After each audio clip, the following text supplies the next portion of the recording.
Hello friends, कैसे हैं आप सब। मैं हूं शिवानी, आपका आपके चैनल टीचिंग मैनिया में स्वागत करती हूं। आज हम पढ़ेंगे ज्ञान के विभिन्न पहलू तथा संबंध, different facts of knowledge and relationship. ठीक है, तो उसके अंतर्गत क्या क्या आते हैं मैं आपको थोड़ा सा बताती हूँ। स्थानीय और सार्वभौमिक ज्ञान यानी लोकल और यूनिवर्सल नॉलेज, जो हमें लोकल स्थानीय जगहों से नॉलेज मिलती है, ज्ञान मिलता है। और यूनिवर्सल यानी सार्वभौमिक, पूरे विश्व में जहाँ से भी हमें नॉलेज मिलती है उनके बारे में बात करेंगे और किस प्रकार से मिलती है। मूर्त और निरपेक्ष तत्व, सिद्धांतिक और व्यवहारिक ज्ञान यानी concrete and absolute knowledge, theoretical and practical knowledge, प्रसंग संबंधी और पाठ्यवस्तु संबंधी ज्ञान, कंटेक्चुअल और टेक्सचुअल नॉलेज, विद्यालय ज्ञान और विद्यालय से बाहर का ज्ञान यानी school and out of the school knowledge. ठीक है, इन पे चर्चा करेंगे। ये पेपर 1 में चैप्टर 4 है, ज्ञान के विभिन्न पहलू तथा संबंध। आप देखेंगे 47 पेज नंबर पे, जिनके पास भी लक्ष्मी पब्लिकेशंस की बुक है। ठीक है, तो वो पढ़ेंगे।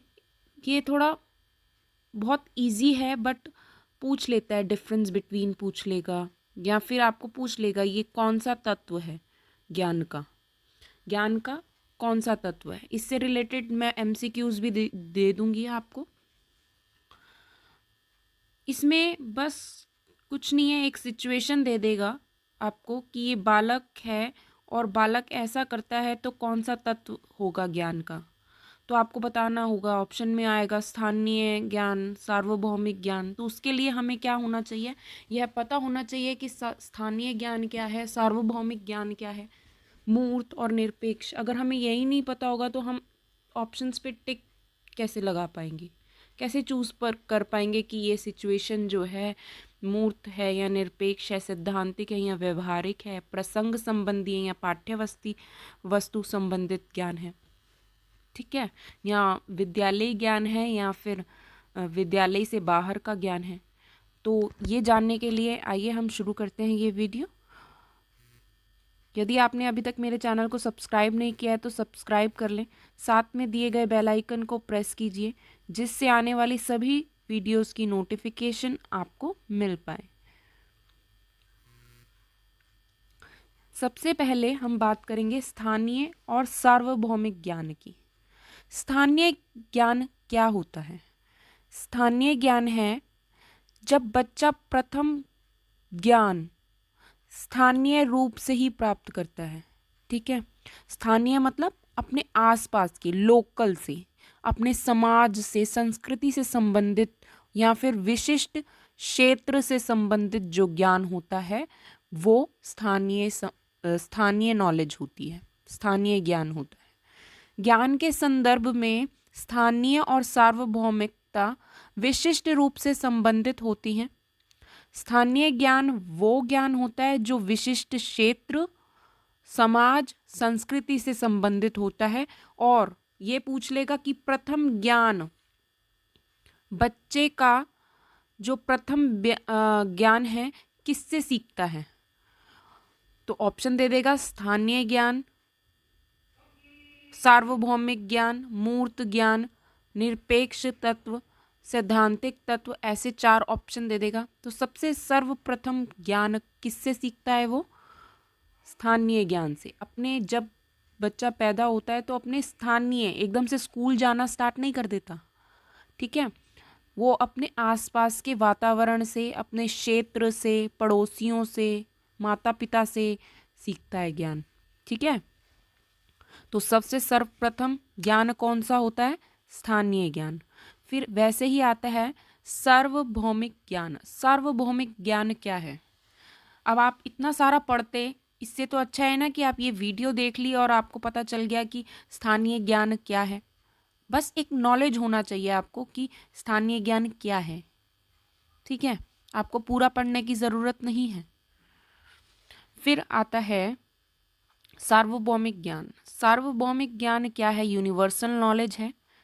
यूनिवर्सल नॉलेज क्या होता है? जो काल देश की सीमाओं से परे होता है। मतलब कौन सा, और अब देखो दूसरा क्वेश्चन है कि कौन सा ज्ञान काल व देश की सीमाओं से परे होता है। ये भी आ सकता है, आपको ऑप्शन दे देगा। तो कौन सा ज्ञान होता है? सार्वभौमिक ज्ञान होता है। सार्वभौमिक ज्ञान क्या है? जो सत्य पर आधारित होता है, एकदम यूनिवर्सल होता है सार्वभौमिक ज्ञान। ठीक है, जैसे 2+2 4 होते हैं, एकदम सत्य है। वस्तुनिष्ठ परीक्षा क्यों ली जाती है? वस्तुनिष्ठ मतलब एमसीक्यू नॉलेज, एमसीक्यू जो पेपर होता है वो क्यों लिया जाता है गवर्नमेंट के उसमें? वो इसलिए क्योंकि एकदम सत्य होता है, यूनिवर्सल होता है। उसमें 1 का अगर ए ऑप्शन है तो ए ही रहेगा, तो वो कंप्यूटर में डाल देते हैं। वो इजी भी रहता है चेकिंग करने में। लेकिन जो रिटर्न डिस्क्रिप्टिव टाइप होता है उसमें तो क्या होता है कि टीचर को अगर अच्छा लगा तो उसने 10 में से 8 नंबर दे दिए, किसी को 6 नंबर दे दिए, उसको हम पूरा तरह से सत्य नहीं बोल सकते। ठीक है, लेकिन वस्तुनिष्ठ जो होता है, एमसीक्यू टाइप पेपर होता है, वो एकदम सत्य होता है। उस पर किसी तरह की कोई शिकायत नहीं कर सकता कोई। अगर 1 का ए ऑप्शन है, 2 का 3 ऑप्शन दिया है, 4 का इतना ऑप्शन दिया है, तो कंप्यूटर उसी हिसाब से ओएमआर शीट को लेगा और उसी हिसाब से सब बच्चों का होगा। इसमें कोई पार्शियलिटी टाइप नहीं होता। ठीक है, लेकिन कई बार होता है ना कि एग्ज़ाम अगर टीचर चेक कर रही होती है, अगर ऐसे लिखा है तो हाँ इसने थोड़ा सा अच्छा नहीं लिखा लेकिन क्लास में बहुत अच्छा करता है, तो हम थोड़ा ज़्यादा अच्छे मार्क्स दे देते हैं। तो इसमें जो वस्तुनिष्ठ परीक्षा होती है उसमें यूनिवर्सल होता है, और सार्वभौमिक ज्ञान जो होता है सत्य पर आधारित होता है, और ये ज्ञान काल व देश की सीमा से परे होता है। सार्वभौमिक जो ज्ञान होता है यथार्थ की श्रेणी पे आता है, यानी आपने देखा हो, प्रत्यक्ष हो, आपका देखा हो आपने, ऐसा तभी माना जाता है। ठीक है, और ये जो नियम होते हैं, ज्ञान और विज्ञान के नियम सिद्धांत सार्वभौमिक ज्ञान के उदाहरण हैं। ज्ञान ज्ञान कह रही हूँ, गणित, गणित मतलब मैथ्स, मैथ्स और साइंस के जो नियम हैं, उसके सिद्धांत हैं, वो जो हैं सार्वभौमिक ज्ञान के उदाहरण हैं। अब आ जाएगा कि कौन सा विषय, विभिन्न विषयों का नाम दे देगा और आपसे पूछ लेगा कौन से सार्वभौमिक ज्ञान के उदाहरण हैं। ठीक है, मैं आपको साथ के साथ क्वेश्चन बताए जा रही हूँ कि कैसे टाइप के आ सकते हैं। ठीक है, और एक और रह गया, मैंने 2 क्वेश्चन बनाए थे स्थानीय ज्ञान के। स्थानीय ज्ञान, एक और क्वेश्चन बनाए, शिक्षकों को स्थानीय ज्ञान और स्थानीय क्षेत्र की रीति रिवाजों और प्रथाओं के साथ क्यों जुड़ना चाहिए? क्यों सीखे जाते हैं, शिक्षकों को क्यों सिखाए जाते हैं स्थानीय ज्ञान और स्थानीय क्षेत्र और रीति रिवाज उनके, या फिर प्रथाएं क्यों सिखाए जाते हैं, क्यों जुड़ना चाहिए शिक्षकों को? ताकि इन्हें विद्यालय के साथ जोड़ा जा सके, है ना। जो उनकी संस्कृति है, जैसे हरियाणा है, हरियाणा में पढ़ाते हैं तो हरियाणा के आसपास के क्षेत्र के जो त्योहार हैं, संस्कृति है, उनको पता होना चाहिए। ठीक है, ताकि शिक्षक जो है पढ़ाते समय उससे रिलेट कर सके, इसीलिए तो ये ऑप्शंस में विभिन्न क्वेश्चंस आ जाएंगे, जैसे सीटेट के पेपर में आते हैं कि क्यों जुड़ना चाहिए, ऑप्शन दे देगा। क्यों जुड़ना चाहिए? विद्यालय ज्ञान के साथ जोड़ा जा सके और बच्चे स्थानीय ज्ञान का लाभ उठा सके। ये चीज़ तो उनको पता होगी अपने क्षेत्र की।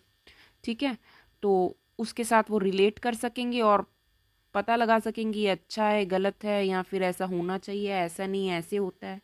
ठीक है, फिर आता है सेकंड, मूर्त और निरपेक्ष तत्व।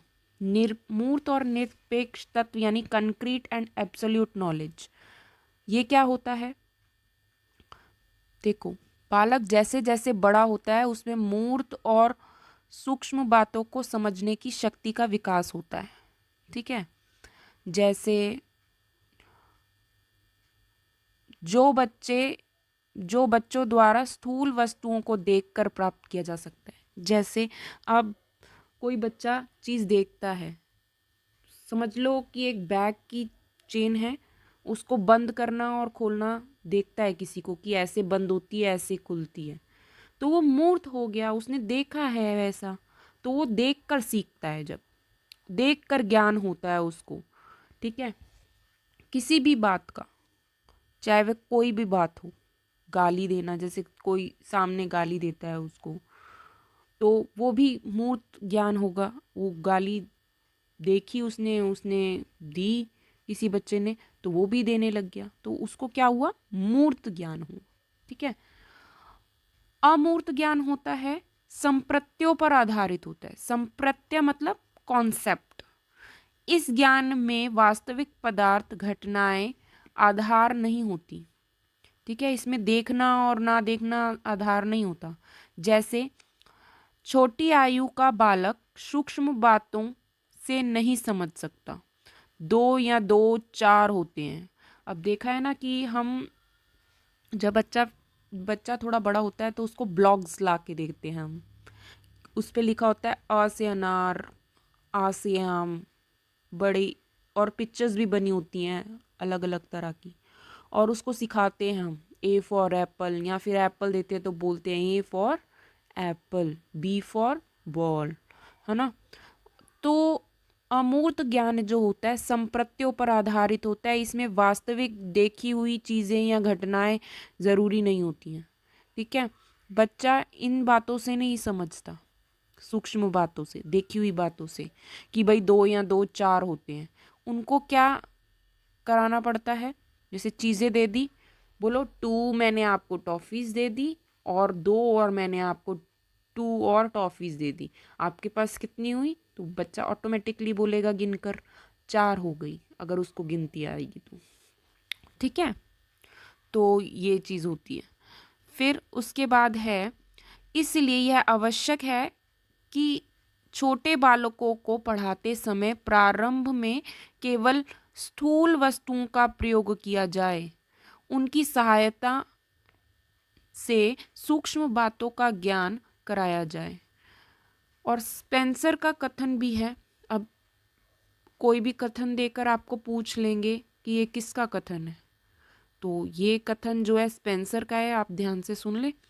हमारे पाठ स्थूल वस्तुओं से आरंभ होने चाहिए। स्थूल मतलब देखे गए।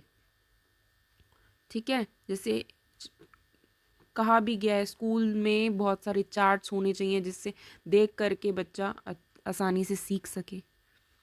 ठीक है, सूक्ष्म बातों में समाप्त होने चाहिए, और सूक्ष्म बातों में समाप्त होने चाहिए।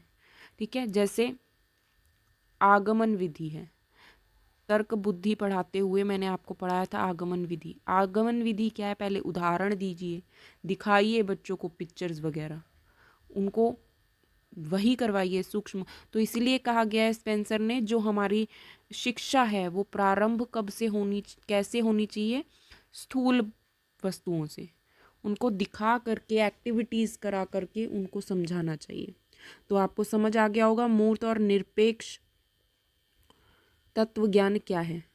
ठीक है, मूर्त और निरपेक्ष तत्व यही है।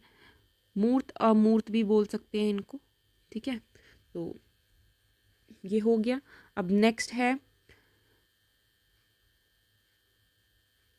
प्रसंग संबंधी तथा पाठ्य वस्तु संबंधी ज्ञान। क्या है प्रसंग संबंधी और पाठ्य संबंधी ज्ञान, यानी कंटेक्चुअल एंड टेक्सचुअल नॉलेज। पाठ्य वस्तु संबंधी ज्ञान का अर्थ है पाठ वस्तु को समझना, विश्लेषण करना यानी एनालाइज करना, संश्लेषण करना, पुनरावलोकन करना, आलोचना करना और उसकी व्याख्या करना, तथा इसके बाद इसके बारे में अपनी राय देना। अधिगम के 3 स्तर होते हैं, जैसे ब्लूम टैक्सोनॉमी में आपको बताया है, अधिगम के 3, लर्निंग के 3 स्तर हैं। कौन कौन से? स्मृति स्तर, बोध स्तर, चिंतन स्तर। स्मृति स्तर पर आधारित जो अधिगम है उन पर क्या होता है, रटने पर जोर दिया जाता है, बोल बोल के रटवाया जाता है बच्चों को। जबकि बोध स्तर पर पाठ्य वस्तु के समझने पर जोर दिया जाता है। ठीक है। फिर होता है चिंतन स्तर। तीसरा है चिंतन स्तर। चिंतन स्तर में क्या होता है, सर्वोत्तम रूप है जिसमें अधिगमकर्ता और सृजनात्मक चिंतन का विकास होता है। इसमें बच्चा क्रिएटिव हो जाता है, ठीक है, और अपनी थिंकिंग पर जोर लगाता है, ठीक है, अपने आप क्रिएटिव हो जाता है। स्मृति स्तर पर क्या हमने पढ़ा, रटने पर जोर दिया जाता है। बोध स्तर पर पाठ्य वस्तु के समझने पर जोर दिया जाता है और चिंतन स्तर पर सृजनात्मक चिंतन का विकास होता है। ठीक है। तो आपसे ये पूछ भी सकते हैं कि बोध स्तर पर किस पर जोर दिया जाता है। ठीक है, बोध स्तर पर किस पर जोर दिया जाता है, पाठ्य वस्तु के समझने पर। ठीक है, और स्मृति स्तर पर रटने पर जोर दिया जाता है। चिंतन स्तर पर जो अधिगमकर्ता का दिमाग जो है सृजनात्मक हो जाता है। ठीक है। फिर पाठ्य वस्तु के प्रति अनुक्रिया अधिगम के चिंतन को प्रदर्शित करती है। पाठ्य वस्तु के प्रति अनुक्रिया में छात्रों के आलोचनात्मक और विश्लेषणात्मक चिंतन का विकास होता है। अनुक्रिया आधारित अध्ययन में पाठ्य वस्तु के अध्ययन का उद्देश्य उत्तर प्रश्नोत्तर, पुनर्वलोकन, विश्लेषण, संश्लेषण, आलोचना, राय, समस्या समाधान के रूप में प्रतिक्रिया देना होता है। यह उपागम विद्यार्थियों को किसी वस्तु के अध्ययन के बाद उसकी व्याख्या करने में अनुक्रिया आधारित क्रियाएं प्रदान करता है। इस संबंध में निम्नलिखित बिंदु पर ध्यान दिया जाना चाहिए, जैसे पाठ्य वस्तु का केंद्रीय भाव यानी कोर ऑफ द टेक्स्ट, यानी विद्यार्थी लेखक द्वारा दिए गए केंद्रीय भाव की पहचान करते हैं कि जो लेखक है वो क्या कह रहा है, उसका जो भाव है वो क्या है। ठीक है, उनको उसकी पहचान हो जाती है। विद्यार्थी केवल वही नहीं बताता जो लेखक ने लिखा है, बल्कि वह पाठ्य वस्तु के बारे में अपने आप से प्रश्न पूछता है कि ऐसा क्यों किया होगा लेखक ने, है ना। कभी है ना, हम पोएम पढ़ते हैं या फिर कहानी पढ़ते हैं तो हम सोचते होंगे क्या ऐसे वाकई में ही लेखक ने देखा होगा जब ही उसको ये सोच आई, हाँ, या फिर ऐसा वाकई में ही हो सकता है, ऐसे वाकई में ही होता होगा कहीं। ठीक है, पाठ्य वस्तु का मूल भाव क्या है जो लेखक कहना चाहता है, लेखक का पाठ्य वस्तु लिखने का उद्देश्य क्या है। ठीक है, उसका उद्देश्य क्या है। फिर विद्यार्थी इस प्रकार के प्रश्नों के उत्तर देने का प्रयास करते हैं। विद्यार्थी पाठ्य वस्तु के विवरण का गहनता से अध्ययन करते हैं, जैसे पात्र, कथानक, बिंब योजना, विडंबना, प्रतीकात्मकता आदि महत्वपूर्ण तथ्यों का विद्यार्थी द्वारा अध्ययन किया जाता है। पात्रों के बारे में भी कई बार आपको पढ़ाया जाता है कि उसका पात्र कैसा था, कैरेक्टर बताइए, है ना। आपसे प्रश्न पूछते हैं कि उसका कोई कहानी से रिलेटेड राम का चरित्रार्थ बताइए, है ना। अगर हम महाभारत पढ़ते हैं, उत्तर रामचरित्र पढ़ते हैं, तो उसमें पूछता है कि सीता का चरित्र कैसा था, या राम के चरित्र के बारे में लाइंस लिखिए, उनको डिस्क्राइब कीजिए। ठीक है, तो ये चीज़ों के बारे में विचार करता है गहन। विद्यार्थी के अध्ययन के विषय क्षेत्र निम्नलिखित हो सकते हैं, यानी लेखक के विचार, किसी विशेष घटना का वर्णन, संघर्ष या विडंबना, पात्र की प्रेरणा या प्रतिक्रिया, पात्र का विकास तथा भावना। इसलिए विद्यार्थी लेखक द्वारा प्रस्तुत किए गए मूल भाव का गहन अध्ययन करता है और अनुक्रिया प्रस्तुत करता है। ठीक है, और उसकी अनुक्रिया जो है प्रस्तुत करता है, उसके बारे में बताता है, एक्सप्लेन करता है अपने वर्ड्स में।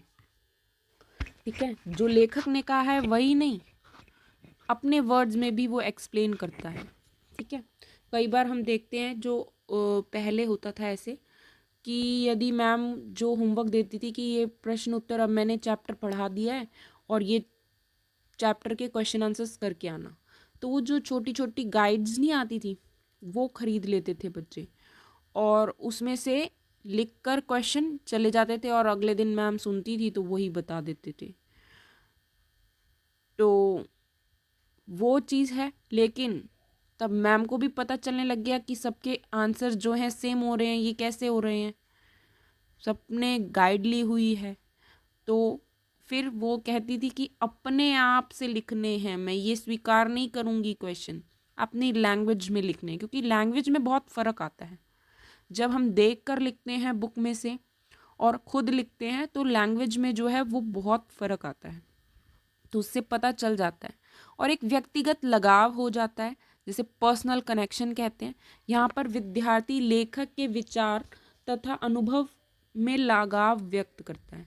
उसमें फिर जो पोएम पढ़ी है या हमने कहानी पढ़ी है उसमें एक लगाव हो जाता है कि ऐसा क्यों कहा होगा, उसके विचारों पर और अनुभव से लगाव व्यक्त करता है। ऐसा जब होता है जब छात्र पाठ्य वस्तु को ज्ञानात्मक और भावात्मक स्तर पर पढ़ लेता है। ठीक है, उसको एकदम समझ लेता है।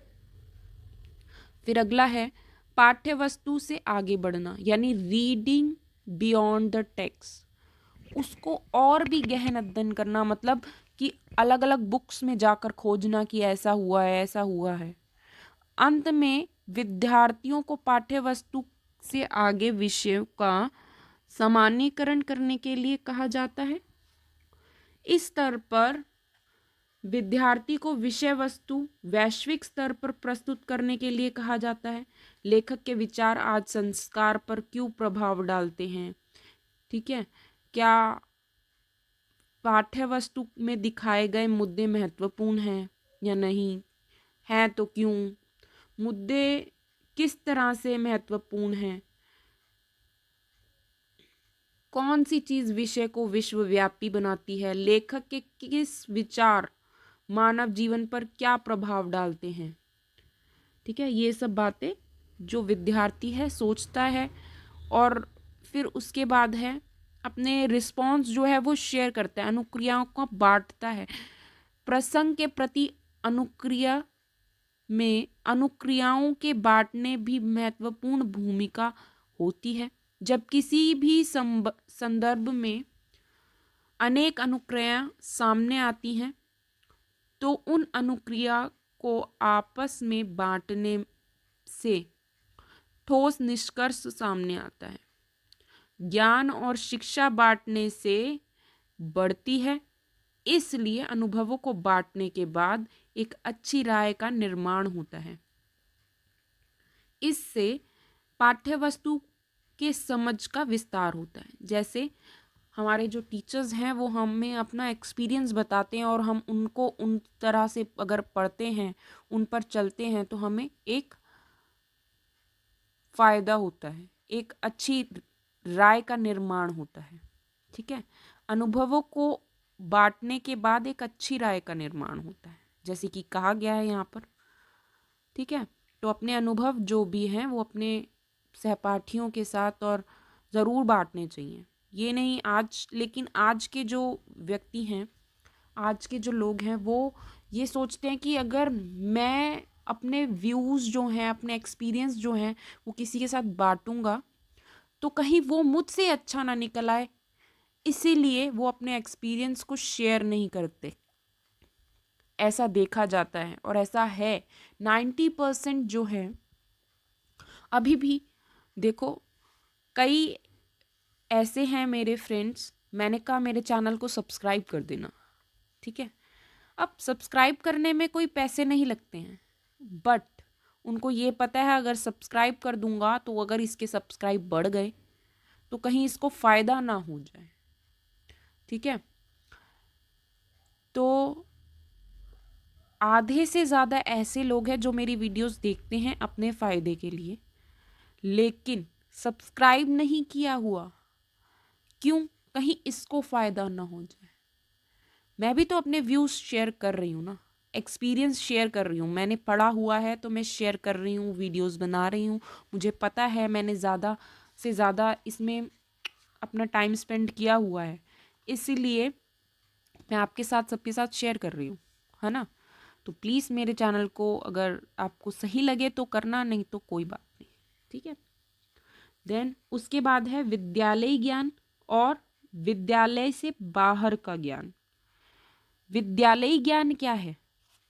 विद्यालय ज्ञान है, विद्यालय ज्ञान वह होता है जो छात्रों द्वारा औपचारिक रूप से विद्यालय में प्राप्त किया जाता है। यह ज्ञान छात्रों द्वारा एक निश्चित समय सीमा में निश्चित प्रक्रिया द्वारा प्राप्त किया जाता है, ठीक है। और विद्यालय का बाहर का ज्ञान, एक विद्यालय ज्ञान होता है कि एक प्रॉपर यूनिफॉर्म, एक औपचारिक फॉर्मल चीज़ें जो हम सीखते हैं, किसी से कैसे बात करनी है, कैसे नहीं बात करनी है, ऑफिशियली कैसे हमें लेटर लिखना है, कैसे नहीं लिखना है, और कैसे किसी तरह से ढंग से बात करनी है, वो हम सब विद्यालय में सीखते हैं, ठीक है। और विद्यालय के बाहर का ज्ञान क्या होता है?